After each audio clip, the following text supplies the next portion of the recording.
Welcome to the Future of Wellness, exploring self-transformation and holistic healing to unlock your inner potential. Hosted by Christabel Armston and Keith Parker. Hello and welcome to this episode of the Future of Wellness. Today we're joined by Thornton Streeter. Thornton Streeter DSc is an innovative biofield research scientist, expert in energy medicine, and founder of the Center for Biofield Sciences in India, where he has pioneered the integration of subtle energy fields with modern health diagnostics. Since 2012, Dr. Streeter has collaborated with software engineer John Catchpole to develop a subtle energy imaging system called the Biofield Viewer, which reveals light interference patterns between a controlled lighting environment and the human biofield. With over 25 years of research experience, he has collaborated with various universities and research institutions to advance the understanding of the human biofield. Notably, he has been instrumental in projects funded by United Nations NGO initiatives aiming to explore innovative health solutions that bridge traditional and modern approaches. It's a real pleasure to welcome you here to the episode today. Thank you. My God. Might we start, I wonder, before we get into your story, with defining exactly what the biofield is? Absolutely. Yeah. I mean, there's some facetious ones. I mean, there's a difference between a dead person or a dead body and a living person. It's all that we can measure that emanates from the human being. I think from a scientific perspective, we could say it's made up of lots of different components. One, for example, would be the human biophotonic emissions. So there are all kinds of different kind of classifications. I'm quite comfortable with saying it's the human aura, silly, and then you may ask, what's that? But I think fundamentally, it's also that subject that's been the most taboo in all of science. There's a very extraordinary dye, which I think is called diacin, and it's more difficult to acquire for a research lab than any other chemical on Earth, even more difficult to get a license to handle than nuclear waste. And this particular material was purported to be used to create screens to allow us to see the biofield. So, I'm not a naive fellow, having spent absolutely 25, 35, God knows how many years it is now, researching the biofield, to clarify that it is in need of further study. So from a personal standpoint, what drew you to focus on this area of research?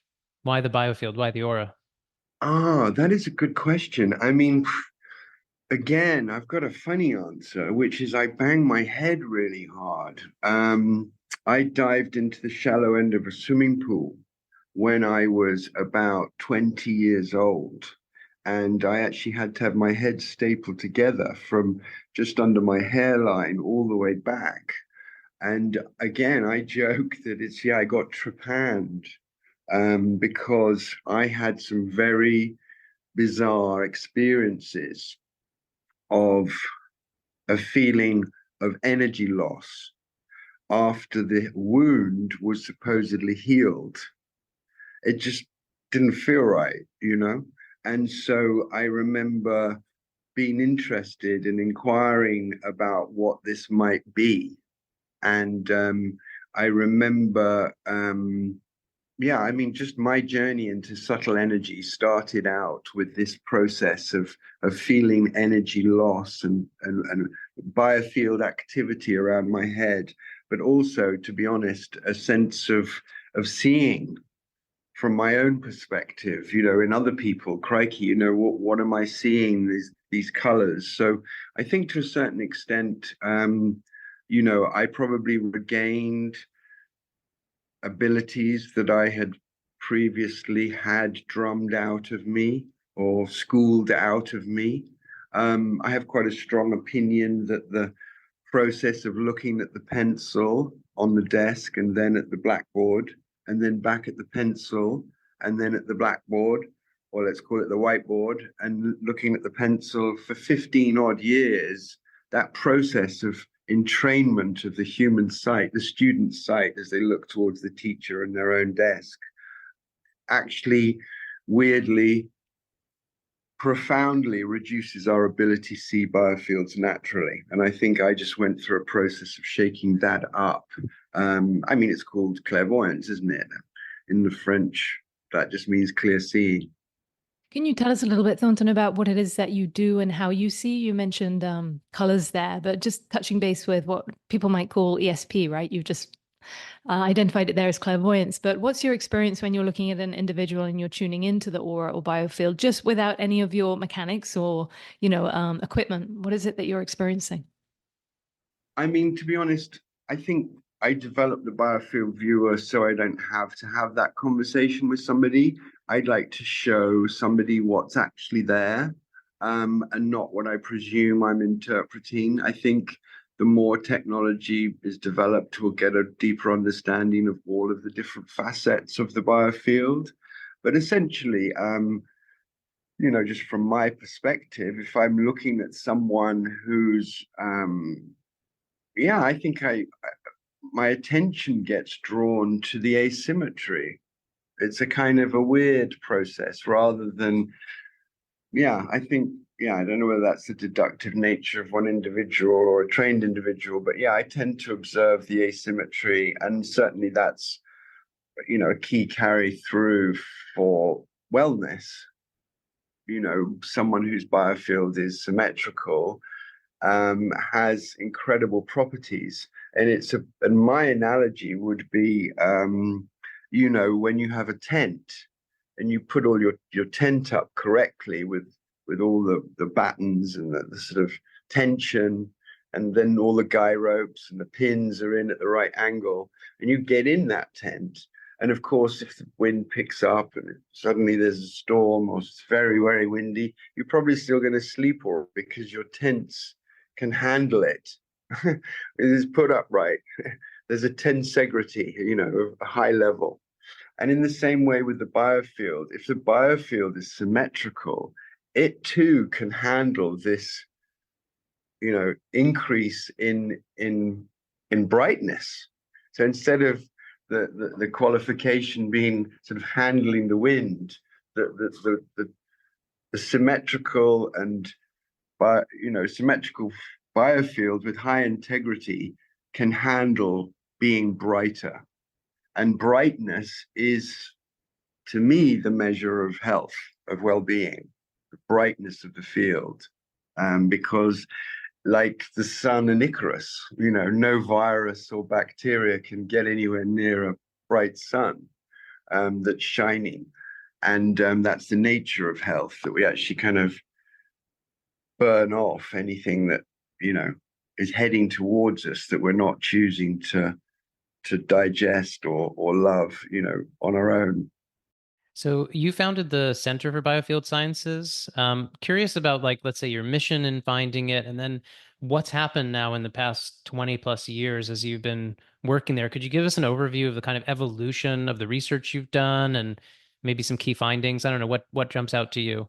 Oh, absolutely. Yeah. I mean, it's been such a beautiful journey. And I have to say, originally I bought a building in the UK, United Kingdom, in a city called Exeter.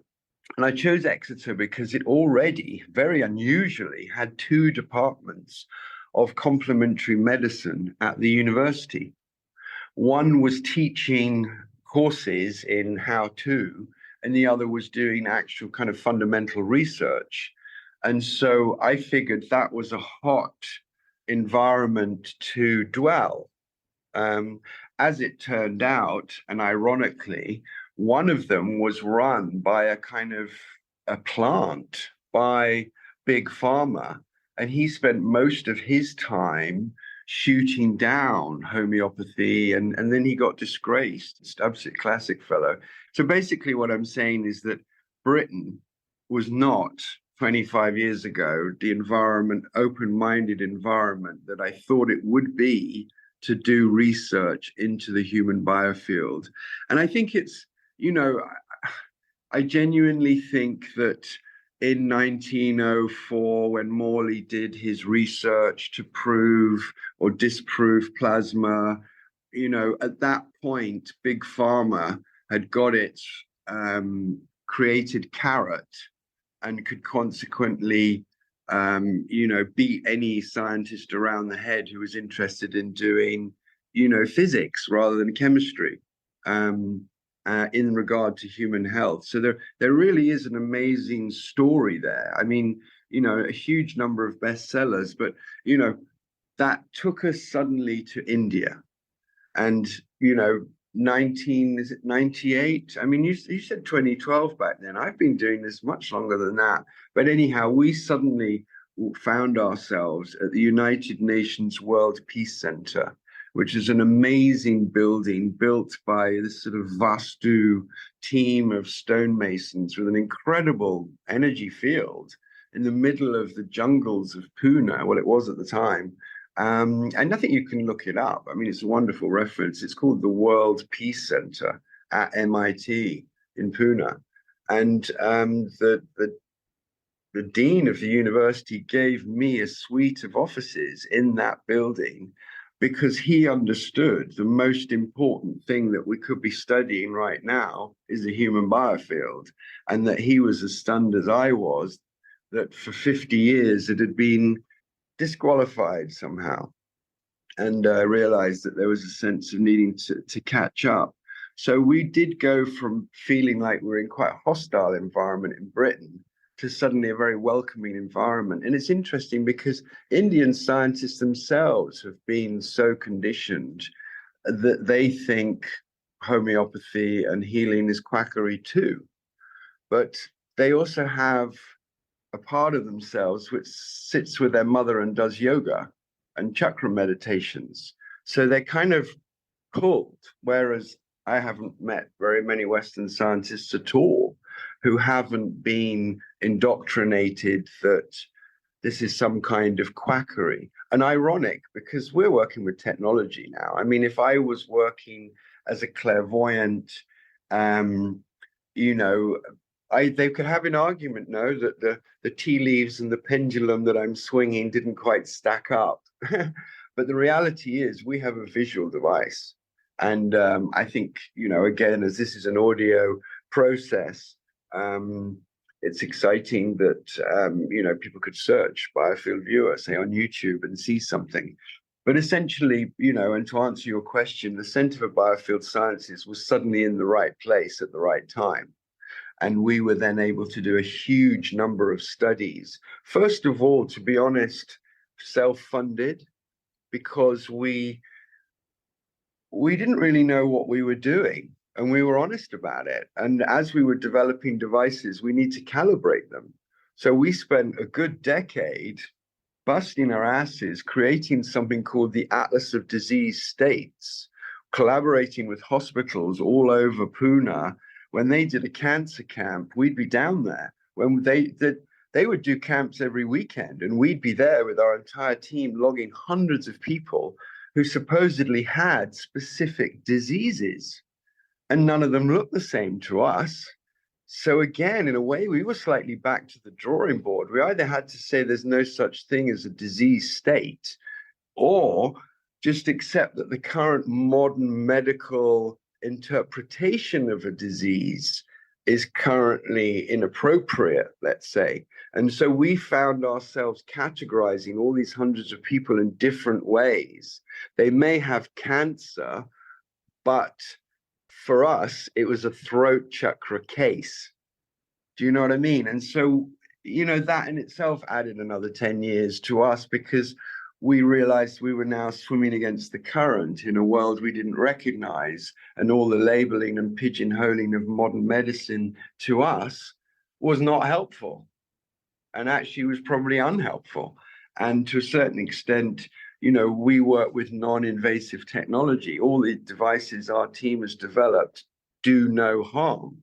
And yet it's quite difficult to collaborate with someone who is, say, like CT scanning or MRI or all these other medical devices, to us are actually quite harmful, not only from the perspective, that we see perhaps things getting worse. But from a biofield perspective, yeah, we don't recommend that type of screening. So I think biofield science then had to go out on its own and kind of prove itself, because we realized we were in a slightly different world. But I have to say that, you know, integrative health and functional medicine and all the understandings of whole body medicine that have come through, even in a hostile environment,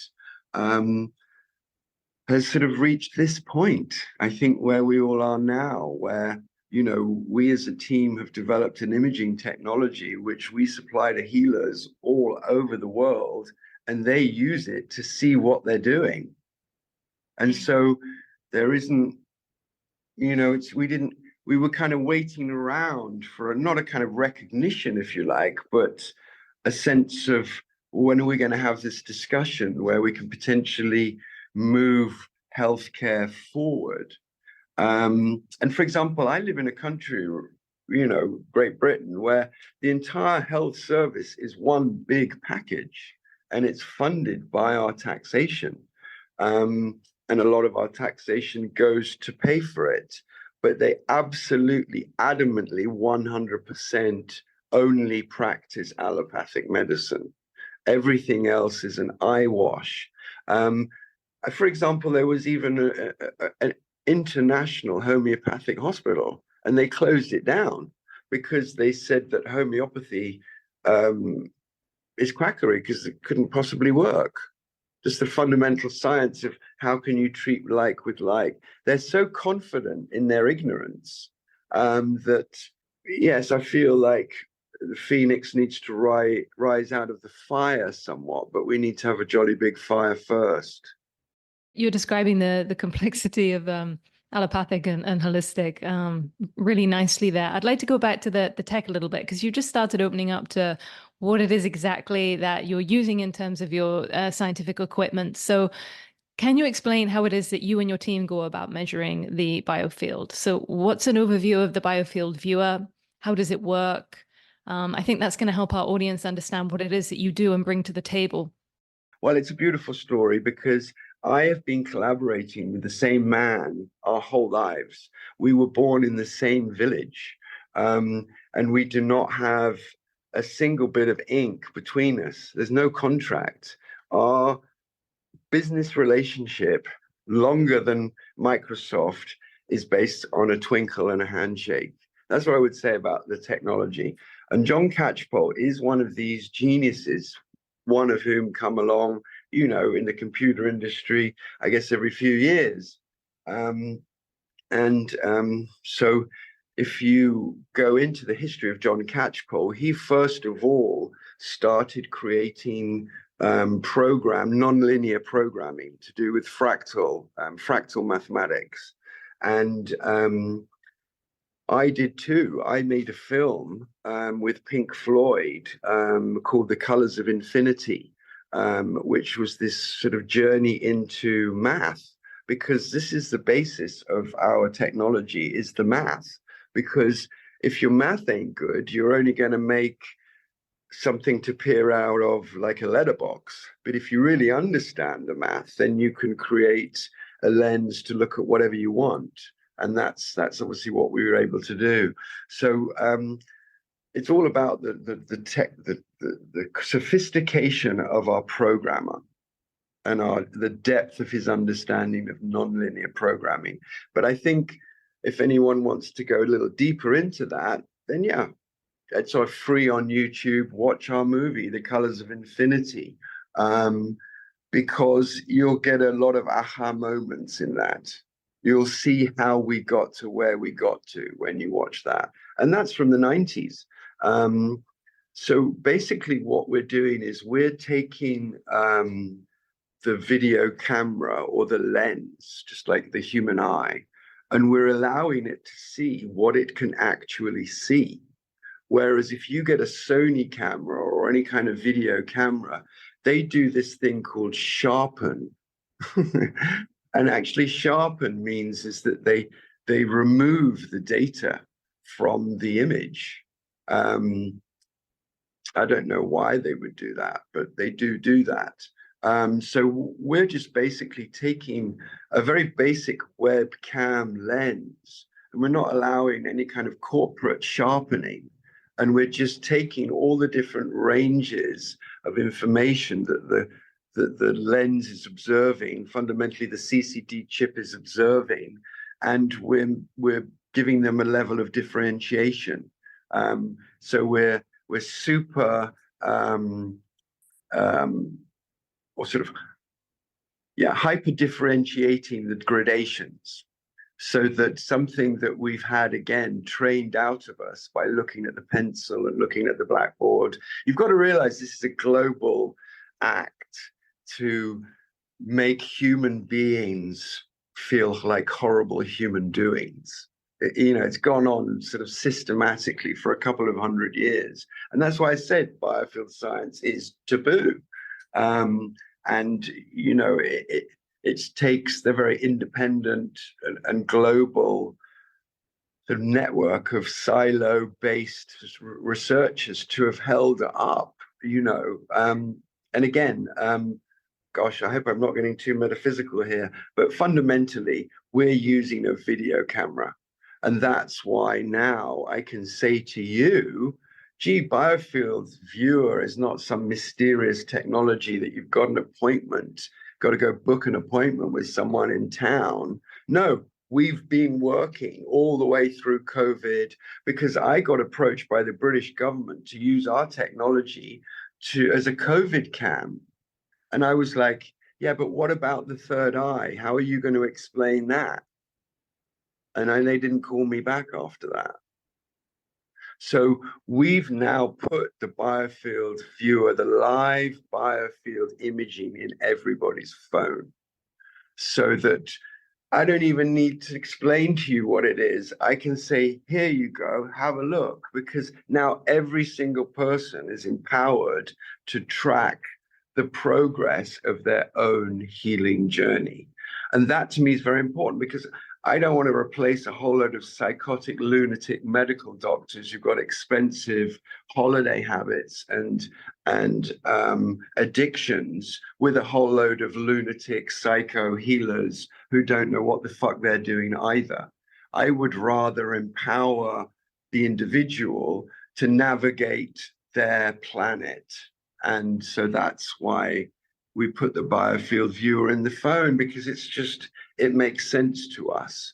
And then it answers the question with, oh, okay, I'll have a look, because there was a risk with that, but it's a risk I am prepared to take, because the buck stops with me also. Having developed this technology for 35 years with John Catchpole, we've seen so many hundreds of thousands of people. We even launched this phone app 2 years ago, just so we saw the impact that it had on people. We're not in it for the money. And when you're not in something for the money, you do it right. Just before Keith asks something, I just want to check in. Is there a sentence or two you could summarize? Because we're a non-visual format. If somebody looks, using your app, using your technology, they look at an individual with the intention of seeing the biofield, what's a sort of summation of what they're seeing? Are they seeing colors and shapes and forms around the body? Are they seeing chakras, meridians, colors? Absolutely. I mean, the biofield has its own anatomy and physiology in the same way the human body does. And it is an integrated system. But of course, we have to now teach it as kind of layers so that people can then understand what they've perhaps not been taught by accident, and see how it all drops in together. So essentially, when we're looking at a plant and we see the bud of the flower and we see the petals, we all get to see them in the same book on the same page. But with human biology, we have the glands in the sort of a Gray's anatomy, but the chakras, the petals, are in another Gray's book altogether called Sacred Mirrors. The reality is that the meridians, the chakras, the acupuncture points, the nadis, the mama points, all the different interpenetrating layers of the biofield form this amazing structure. of which there is a huge history in traditional medicine, thousands of years of knowledge in multiple cultures, culminating in kind of modern iterations like Barbara Ann Brennan's, Hands of Light, the fully integrated understandings of these thousands of years of knowledge. So, we're developing technology that actually has its own manual. And what's even more bizarre is that when people say to me, Thornton, why haven't you put any dials in your Biofield Viewer?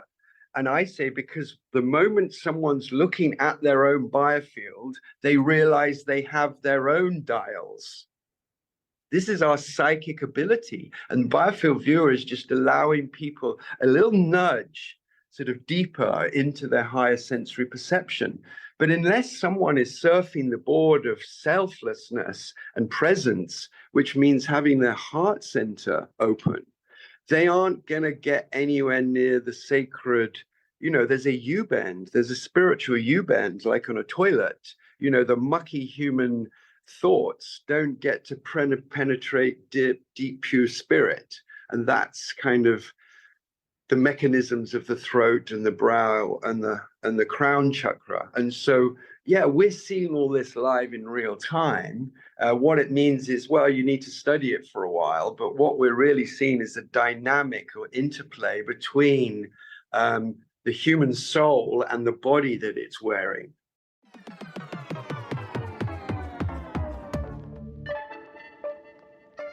A brief pause to thank you for listening to this episode.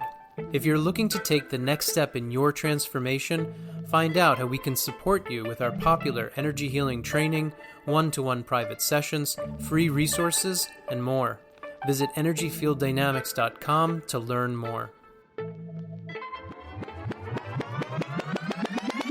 I want to come back to something you said that I find really interesting. Without having any knowledge myself of how the Biofield Viewer works, I was assuming, like probably most people listening to this would have, that it would be about fancy cameras, really, really high-end optics, and then really expensive technology to capture that information and be entirely proprietary, kind of like, oh, I need a really big, hunky, heavy, expensive, and technically, elite machine to be able to measure the field. But what you're saying is you're taking the limiter or the thresholds off of like what cameras can already see, and then focusing in on the micro gradations of what the information can pick up. Can you talk a little bit more about this? And like, were you ever on the other side of assuming or working with that model of, oh, I need more expensive, more complex stuff versus this other method that you've arrived at?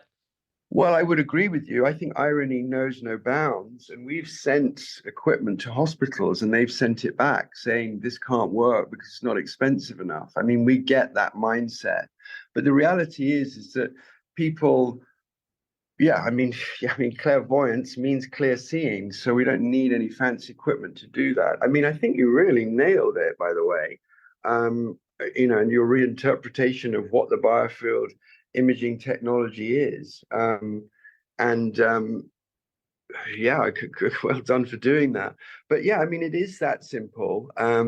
Again, the issue is not in the technology, it's in the complexity of our biofields and the facts have been hidden from us for 80 years, apart from people like yourselves kind of working in unique silos, creating modalities of healing and supporting and building that family. You don't have a national health service. You don't have insurance paying for people to come see you. This is completely outside of the system.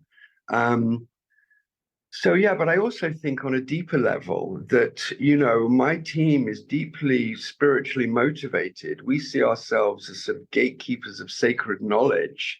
We don't see ourselves as Bill Gates and, anybody else. We're just supporting a revelation and we're really excited to be a part of that. We understand the implications of it are enormous. A bit like America waking up to the fact that it's $37 trillion of debt. It's enormous. There's enormous things that are going on right now. And so, rather than kind of shuffle about thinking that we should put a gray box on our machine in a trolley and sell it to a hospital for 10x like everybody else does, we're just quite happy telling people, no. And of course, the fact that we've put it in the phone is a technological marvel. To create and do all this live in real time from the cloud, that's the amazing thing. We've definitely been aided by the fact that phones have gotten more sophisticated and have got more grunt and have got better cameras. But that is a slight advantage rather than, any great thing.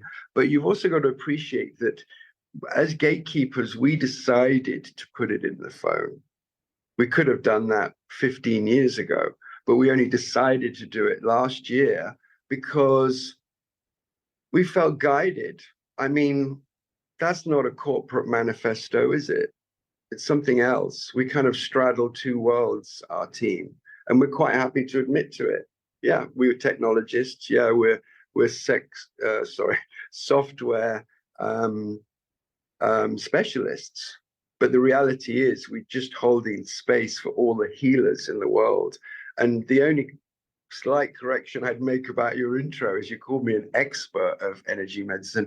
I wouldn't say that. I've studied energy medicine. I've studied hundreds of different modalities in our research lab, and they all seem to have one thing in common. They all work incredibly well because they are interacting with the biofield.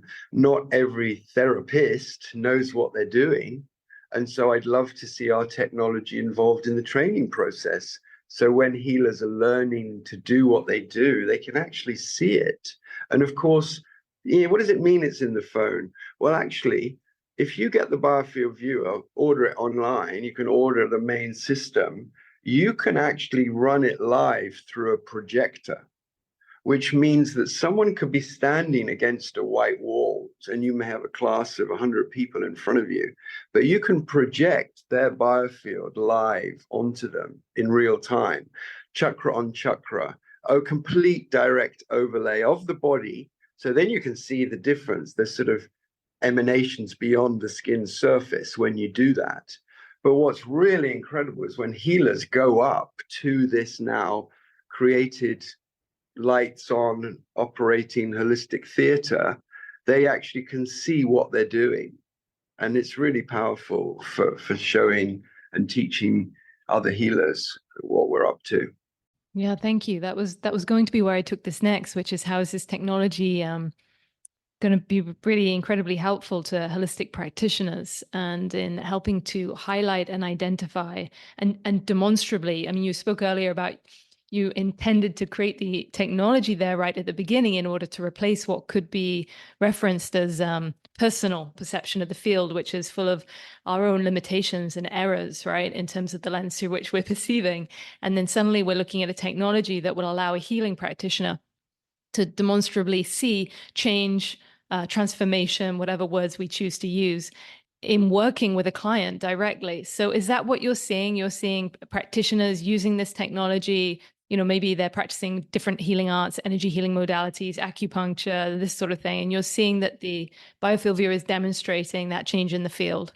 Yeah, well, for thousands of them. I mean, literally, this has been our main family, as all of the professional practitioners who wanted to work with technology and show their healees what they were doing. And I'm really glad you said what you did, because you said it so beautifully. I couldn't even emulate that. But the issue for us is not the healer. I think healers should have a tool which shows people what they're doing. We made this for the healee.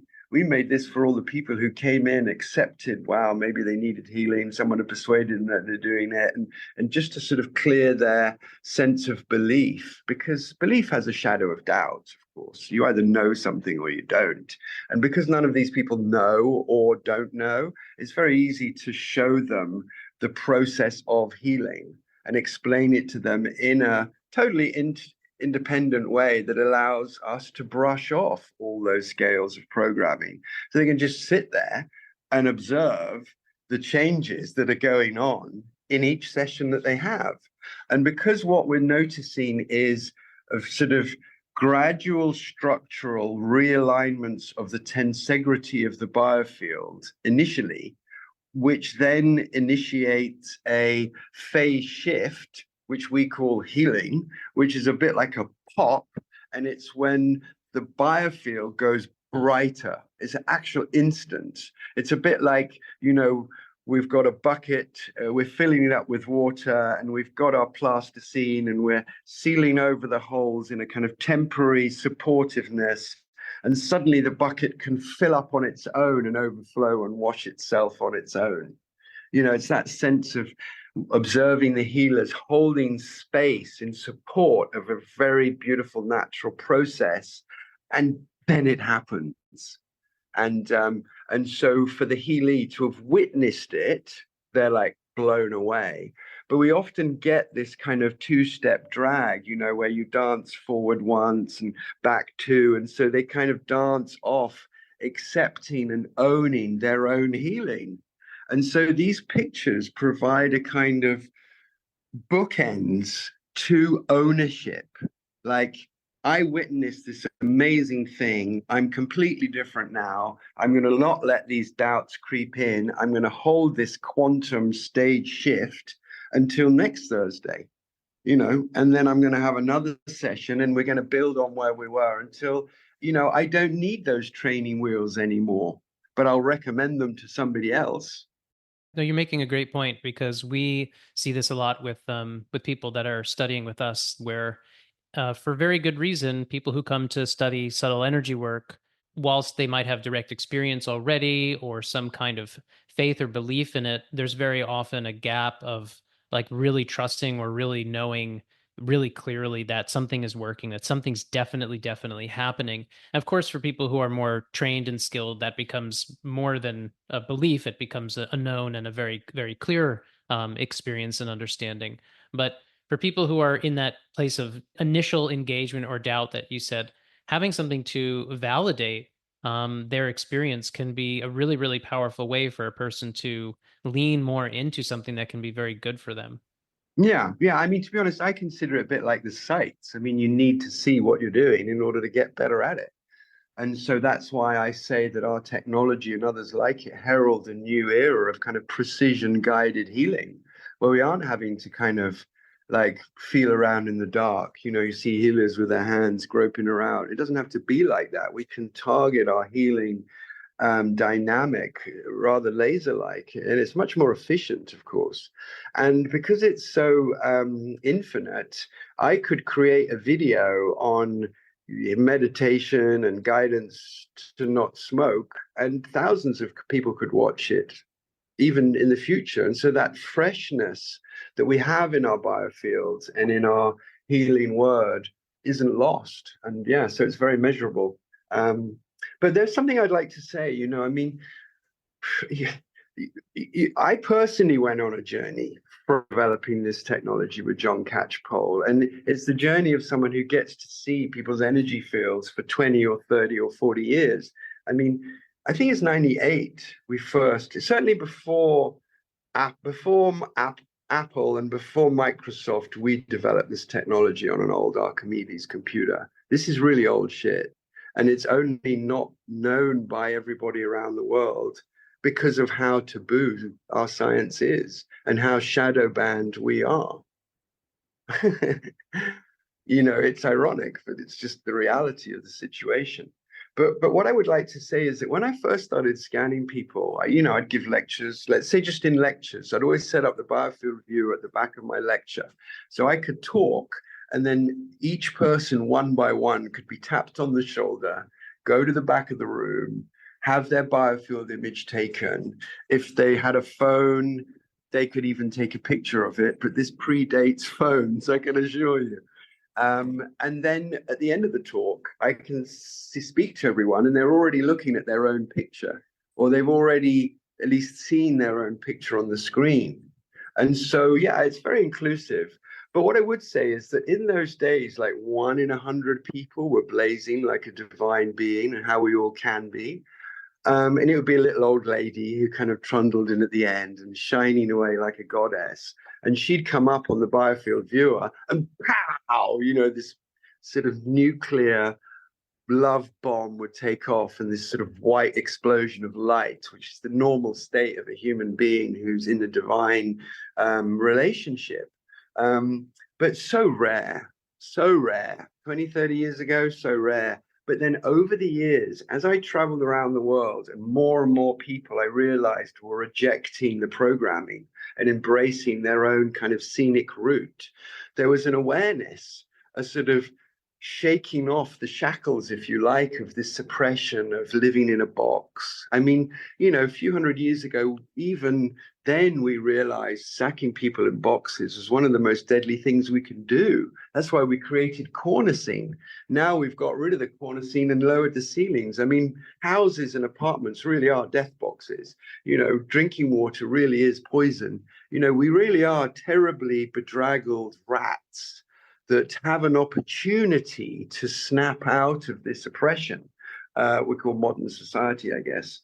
And we noticed it.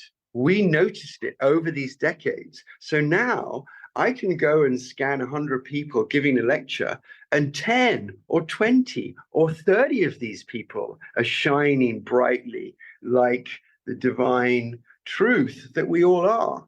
Yeah. And that I find incredibly exciting. People ask me if I get demoralized. I'm like, you've got to be kidding. The entire planet is getting it in a Mexican wave. It's a bit like a slow train crash, but that's because we're all so goddamn present. You mentioned that as being a sort of element of surprise, right? Or progress, at least in your journey. What's something else that's been the most surprising about this work on this journey that you've been on? Well, to be honest, I mean, that we see these wonderful pictures of organs and bodies, and we learn that as medical students, as the human being. Or even we see these amazing pictures in so many different cultures of these bright, shiny things we call chakras, and the mini versions, the acupuncture points. But I never really kind of got what that was. But having journeyed through this understanding, we realize that the chakras are actually kind of lenses of consciousness, which allow us to operate in different dimensions.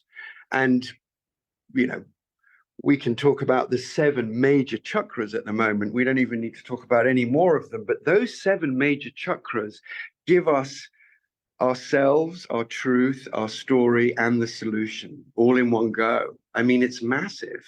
When we take our first breath when we're born, and we emerge from someone else's base chakra, that activates this first chakra, the first dimension.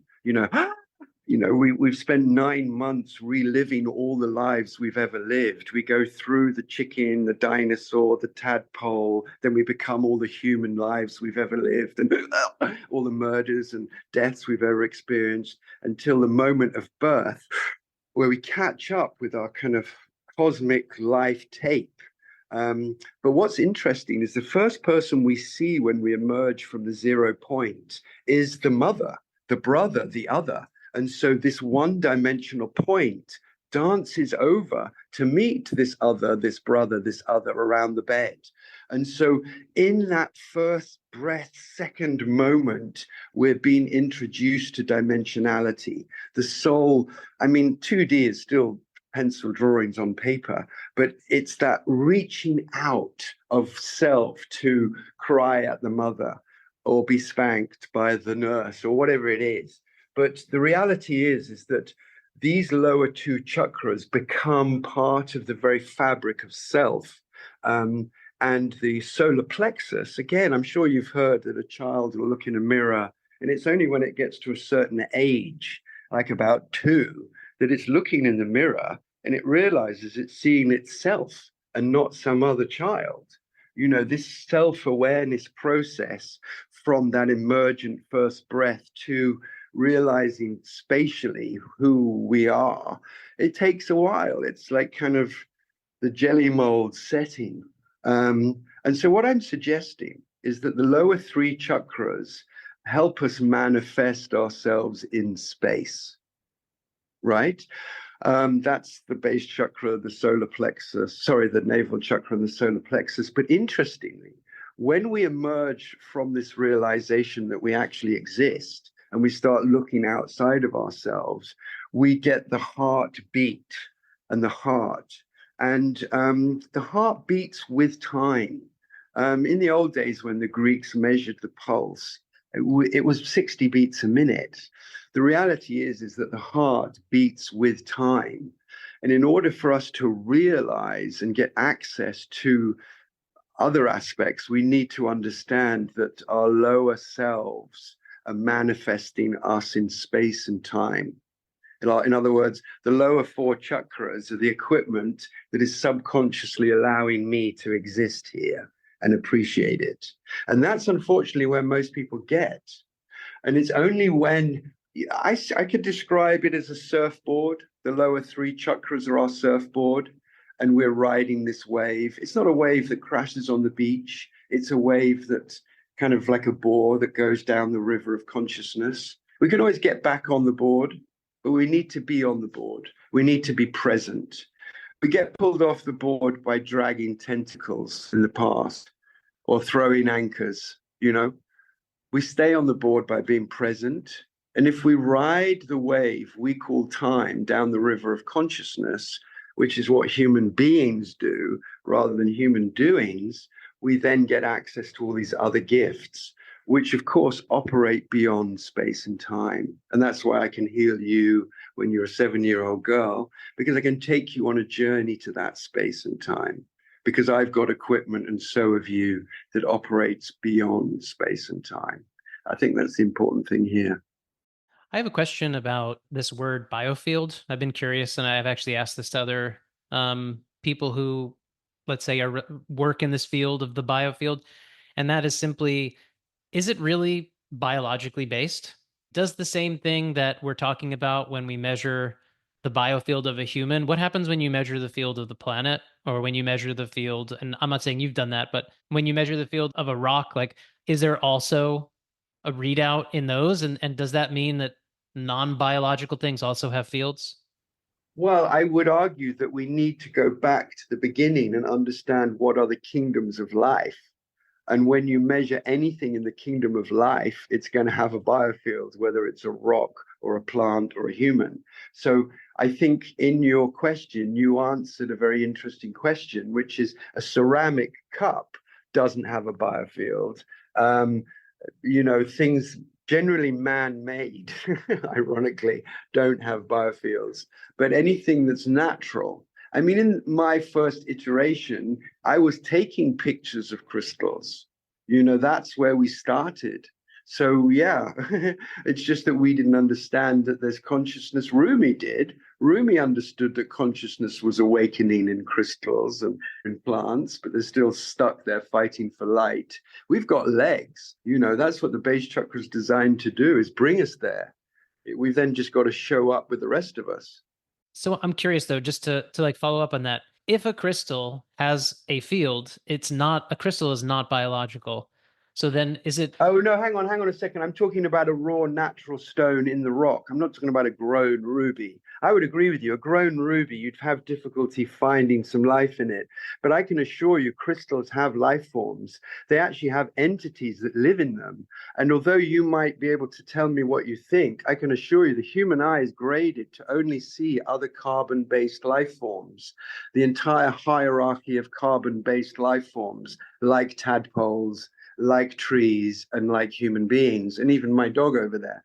But the reality is that there's hundreds of other elements that all have other hierarchies of life forms. And so right now I can see a helium whale swimming through your room, and you might just get a bit of a jolt.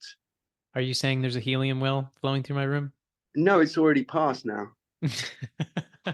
No, I'm just saying that we need to understand the human being is calibrated for its own sense of fear to only witness other carbon-based life forms. If you could see all that was going on, you wouldn't go out, I can assure you. You mentioned the magic word a moment ago, Thornton. You mentioned consciousness, right? So we have the Biofield, we have the Biofield Viewer, and we have this hopefully emerging relationship between spirituality and science, which we see as being not contradictory, but in fact one and the same. And we're seeing that there's this understanding now, hopefully, of emerging knowledge, tentative interest, right, in understanding the biofield in scientific communities. It's an emerging area. Definitely, yeah. What about this word consciousness? Because is this going to be the sticking point? Because how is it that we can get science and spirituality aligning without bringing this, big word consciousness into the picture? Well, I think you have to. I think all of the, put it this way, I went to speak at a consciousness conference. They organized this big consciousness conference. And I sat listening to these guys for 2 days, and I realized we were all speaking the same language. We just had different words. The biofield is consciousness. That's what it is. If anyone asks me again, what is the biofield? I'll say it's your consciousness. That's what it is. How we then integrate that with healing and modern science, well, that's the better question. Let's have the X and Y in the right spot. The biofield is the visible element of consciousness. And I say visible, loosely, because we had to develop technology to make it visible, but because it's there and it's measurable by other technologies as well. Therefore, it's something to be worthy of note. And because this, I guess, genie in the bottle consciousness has been trapped all this time, it's important for us in all our different silos to compare notes and realize that we've actually been all working on the same thing. Therefore, I find it very amusing when I see more Western conferences going on about consciousness where all 57 beans are in the can. That to me is just laughable, that the consciousness of the human being is somehow in the brain. I did a huge amount of research in military hospitals with phantom pain and filming phantom limbs of soldiers who'd lost their limbs. And I can assure you they're very conscious in their little pinkies. They can still feel cold or heat.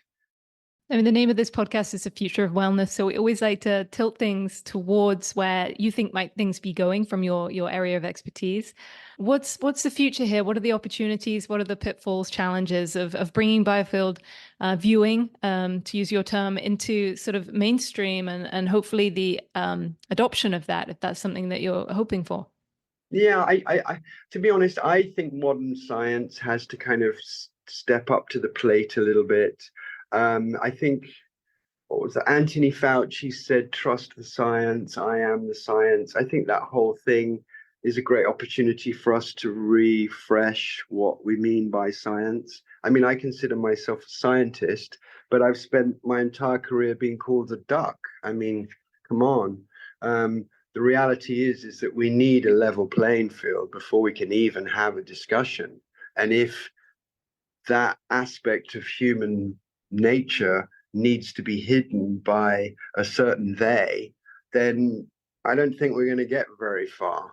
So I'm not waiting for any revolutions in corporate healthcare, but I am witnessing a revolution in personal healthcare, where people are taking responsibility for themselves. And to be honest, when people ask me, who is your audience, Thornton? I say the smart family, because they know what the hell's going on. They're the ones that have already stopped the fluoride coming through their showers. They've already kind of live in a place that's not massively irradiated. They're already kind of growing and eating their own enhanced foods. And I'm serving those people. There's no point banging your head against a wall. So I do think there's still going to be a few more decades of ignorance, the pushing of chemistry over biology. Well, chemistry is patentable.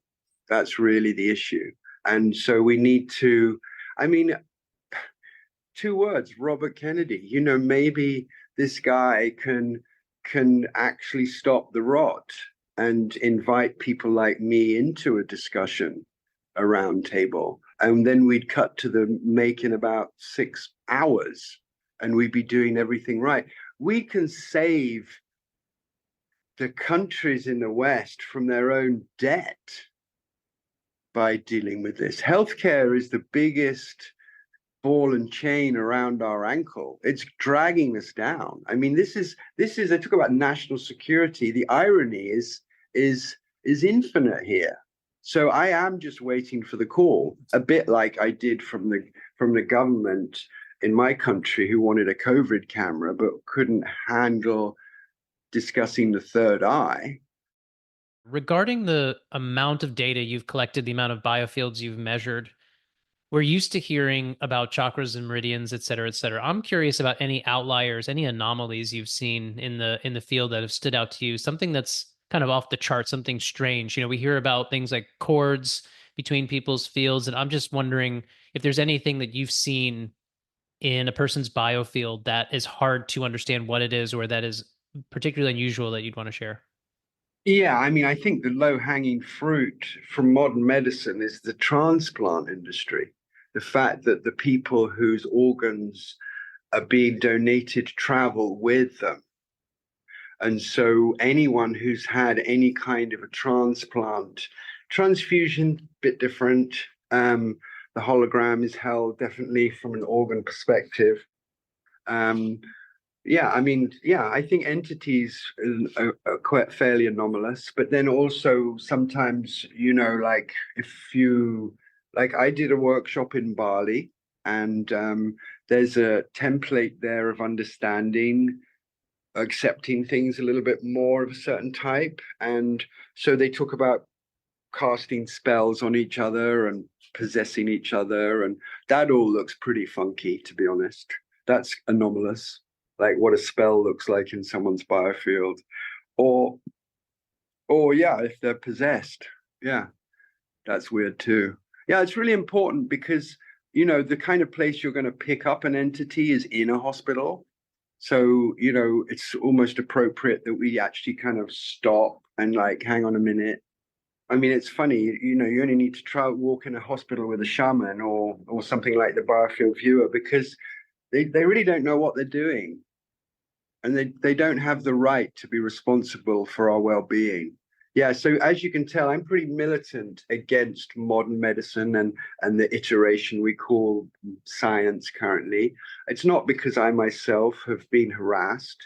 I've dodged the bullet. I certainly have. I've always stayed in the flavor on my board. But it's just been frustrating.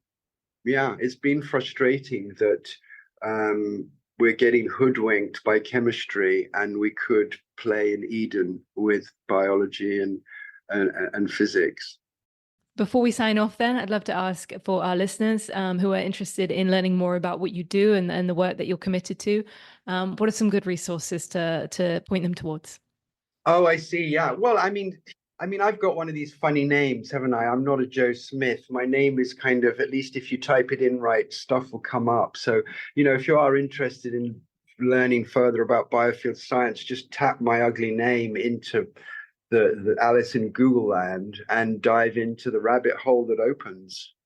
Well, be sure to include a link as well. I have one of those names, so it's not much good asking people to reference on a domain link. Wonderful. We just want to thank you so much for sharing time, your wisdom, your insights with us today, Thornton. It's been a real pleasure. It's worked out really well. Thank you both very much.